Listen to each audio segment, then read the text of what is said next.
আসসালামু আলাইকুম। আমি ডাক্তার গোলাম সমদানি শিশু বিশেষজ্ঞ হিসেবে কর্মরত আছি। গত ভিডিওতে আমরা বলেছিলাম মায়ের দুধ গেলে বের করার পদ্ধতি। আমরা গত ভিডিওতে মায়ের দুধ গেলে বের করার পদ্ধতি বলার পরে আমরা চিন্তা করে দেখলাম যে গলানো দুধটা মায়া শিশুকে কিভাবে খাওয়াবে তা নিয়ে একটা ভিডিও করা প্রয়োজন। তাই সেই পরিপ্রেক্ষিতে আজকের এই ভিডিও।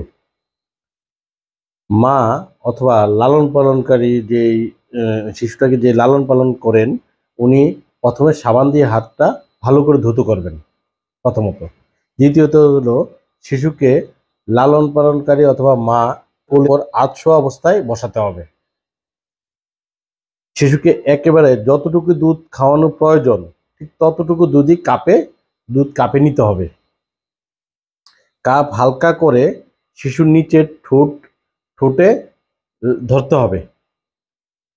কাপটিকে অল্প একটু কাত করে ধরতে হবে যেন অল্প একটু দুধ শিশুর ঠোঁটে লেগে থাকে।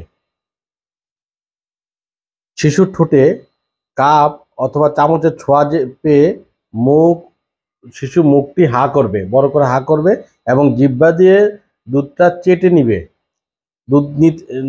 দুধটা মুখের মধ্যে দুধটা জিহ্বা দিয়ে নিতে থাকবে এবং অল্প অল্প করে চুষে খেয়ে ফেলবে। শিশুর মুখে সরাসরি দুধ ঢালা যাবে না। অনেক সময় দুধ ঢাললে এটা শ্বাসনালীতে চলে যায়, তখন মারাত্মক ক্ষতি হয়ে যায় শিশুর। শুধুমাত্র হালকা করে কাপ অথবা চামচটি শিশুর ঠোঁটে ধরতে হবে এবং যাতে সে নিজেই খেতে পারে। এবং এই জিনিসটা খুবই সাবধানতার সহিত খেয়াল রাখতে হবে যেন শিশুর দুধটা বেশি পরিমাণে যেন শ্বাসনালীতে না চলে যায়, খুব খেয়াল রাখতে হবে। আর আজকে আমরা বললাম যে গলানো দুধ শিশুকে কিভাবে খাওয়াবেন। আমাদের চ্যানেলটা যদি আপনাদের ভালো লাগে তাহলে সবসময় সাবস্ক্রাইব করে রাখবেন, লাইক শেয়ার করবেন।